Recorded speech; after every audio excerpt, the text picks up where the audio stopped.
नमस्कार भारतवासियों। शिकागो की धरती से पूरी दुनिया में भारतीय संस्कृति का गौरवगान करने वाले और वेदांत का ज्ञान देने वाले युवा हृदय सम्राट युगनायक स्वामी विवेकानंद जी को नमन करते हुए युगनायक स्वामी विवेकानंद जी की बायोग्राफी समरी सीरीज की इस कड़ी धर्म महासभा के किंचित बाद भाग 2 में आपका स्वागत है।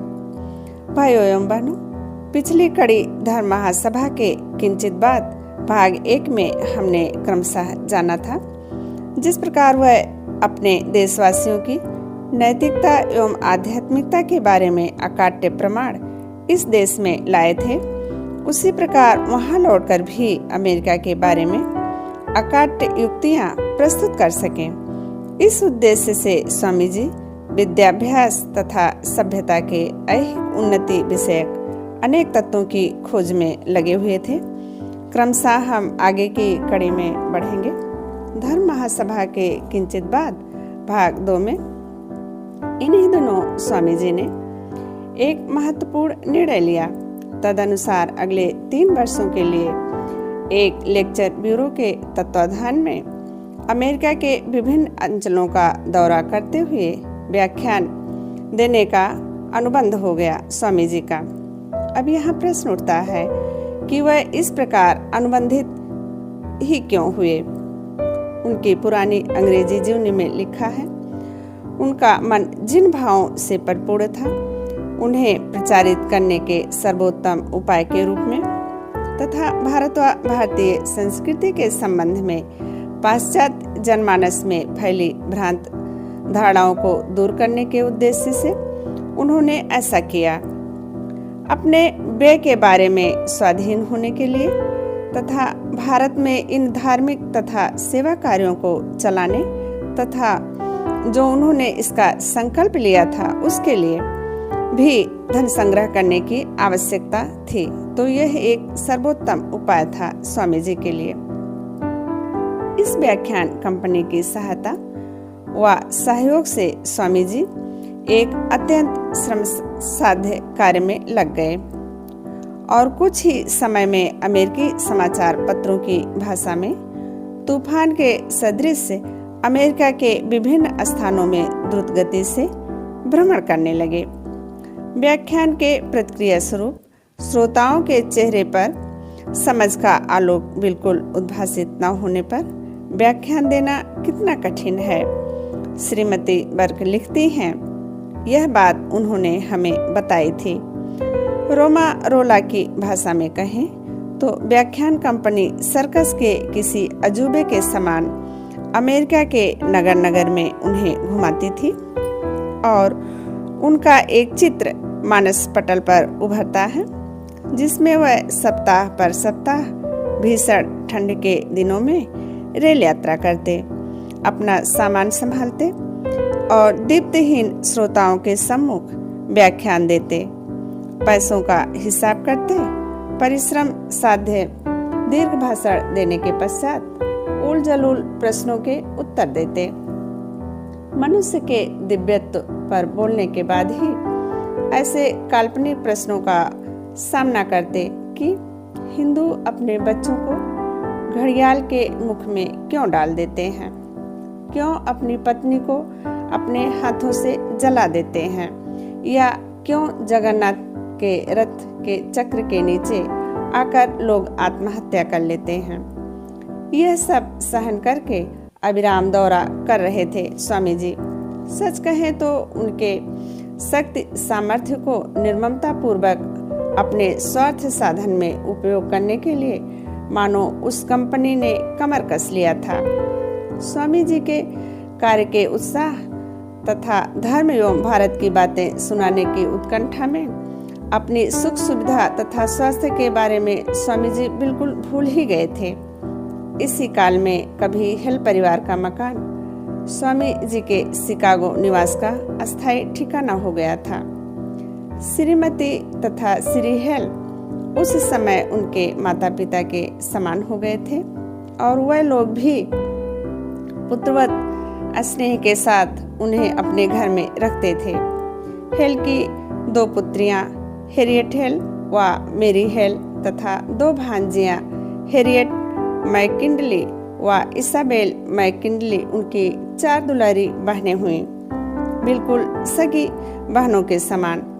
इन चारों बहनों के प्रति स्वामी जी का हार्दिक स्नेह था और वह भी उन्हें खूब चाहती थी। विशेषकर मेरी हेल तथा इसाबेल के साथ उनका आंतरिक स्नेह संबंध बड़ा ही आंतरिक था।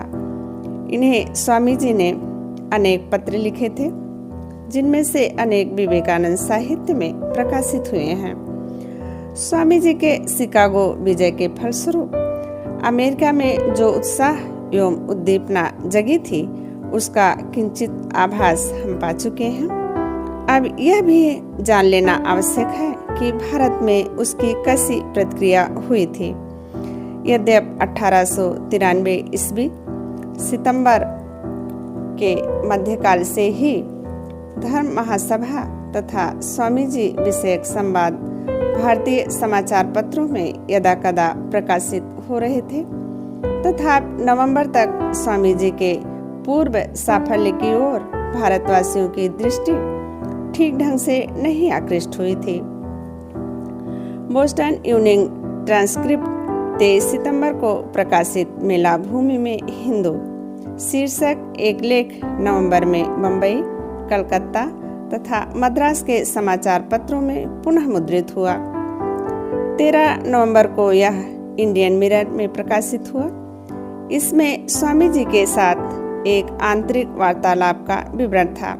स्वामी जी ने जिस गंभीर भावुकता तथा अद्भुत वक्ता शक्ति से महासभा के श्रोताओं को मुग्ध किया था, उसका भी इसमें उल्लेख था। इसी लेख से भारतवासियों को पहली बार ज्ञात हुआ कि पृथ्वी के दूसरे गोलार्ध में कोई असाधारण घटना हो रही है। लेख के कुछ अंश हम क्रमशः जानेंगे। आर्ट पैलेस के प्रवेश द्वार के बाईं ओर एक कमरा है, जिस पर लिखा है नंबर 1 प्रवेश निषेध। महासभा के प्रतिनिधि यदाकदा इसमें आते रहते हैं। नियमानुसार इस पवित्र अहाते में केवल प्रतिनिधि ही प्रवेश कर सकते हैं, परंतु अन्य लोगों के लिए भी प्रवेश पत्र पा लेना अथवा कोलंबस हॉल के मंच की अपेक्षा सम्मानित अतिथियों के साथ थोड़े समय के सानिध्य का अवसर प्राप्त कर लेना कठिन नहीं है। इस प्रतीक्षा गृह में सबसे आकर्षक व्यक्ति ब्राह्मण सन्यासी स्वामी विवेकानंद से भेंट होती है। वह स्थूल तथा सुगठित शरीर के हैं और हिंदुस्तानियों का उन्नत व्यवहार उनमें है। दाढ़ी मूछ विहीन चेहरा, समुचित ढला हुआ सामान्य आकार, सफेद दंतपक्ति और सुविन्यस्त ओठ, जो वार्तालाप के समय प्रायः मृदु मुस्कान के रूप में खुले रहते हैं।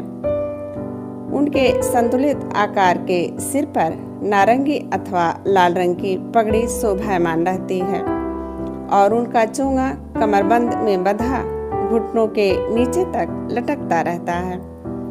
वह कभी कभी चमकीले नारंगी रंग का और कभी गहरे लाल रंग का होता है। वह उत्तम अंग्रेजी बोलते हैं और गंभीरता पूर्वक पूछे गए किसी भी प्रश्न का उत्तर देने को हमेशा प्रस्तुत रहते हैं। महासभा में विवेकानंद का भाषण ऊपर फैले आकाश की भांति विस्तृत था। वह एक चरम विश्व धर्म था, जो कि परम विश्व धर्म एक ऐसा विश्व धर्म है जो कि पूरी मानवता को अपने आप में समेटे हुए है, जिसमें सभी धर्मों की सर्वश्रेष्ठ बातों मानवता के प्रति प्रेम, दंड के भय अथवा लाभ की आशा से नहीं, अपितु ईश्वर प्रेम का उसमें समावेश था। महासभा में वह अपने भावों तथा आकृति की भव्यता के कारण बड़े लोकप्रिय हैं। मंच पर उनके आने मात्र से ही हर्षध्वनि होने लगती है और हजारों व्यक्तियों द्वारा दत्त यह विशेष सम्मान वह बिना अहंकार के बाल सुलभ संतोष के साथ स्वीकार करते हैं। निर्धनता तथा आत्मसंयम के जीवन से सहसा इस वैभव और उत्कर्ष में आ पड़ना अवश्य ही इस विनम्र ब्राह्मण सन्यासी के लिए अपूर्व अनुभव होगा। अमेरिका के समाचार पत्रों में जो सुंदर संवाद प्रकाशित होते थे उन्हें संपादकीय टिप्पणी के साथ इंडियन मिरर आदि भारतीय समाचार पत्रों में प्रकाशित किया जाता था। यद्यपि भारतवासी शीघ्र ही जान गए कि स्वामी जी का विजय गौरव सचमुच ही अति आश्चर्यजनक है। आज की कड़ी में बस इतना ही। क्रमशः हम अगली कड़ी में जानेंगे संयुक्त राज्य अमेरिका के उत्तरी अंचल में इरी झील के तट पर शिकागो के उत्तर में स्थित डिट्रॉयट में स्वामी विवेकानंद जी के कार्यशैली के बारे में क्रमशः हम आगे की कड़ियों में जानेंगे। भाइयों एवं बहनों, स्वामी गंभीरानंद जी की लेखनी के माध्यम से युगनायक स्वामी विवेकानंद जी की इस दिव्य जीवन को जानना हमारे लिए सौभाग्य एवं गौरव की बात है, हम सभी के लिए। यदि आप युगनायक की इस अमृतमयी ज्ञान यात्रा में हमारे साथ बने रहना चाहते हैं तो कृपया इस चैनल को सब्सक्राइब करिए और आइए हम सब मिलकर उनके विचारों को जन जन तक पहुंचाएं। हाँ, लाइक एवं कमेंट्स करना ना भूलें।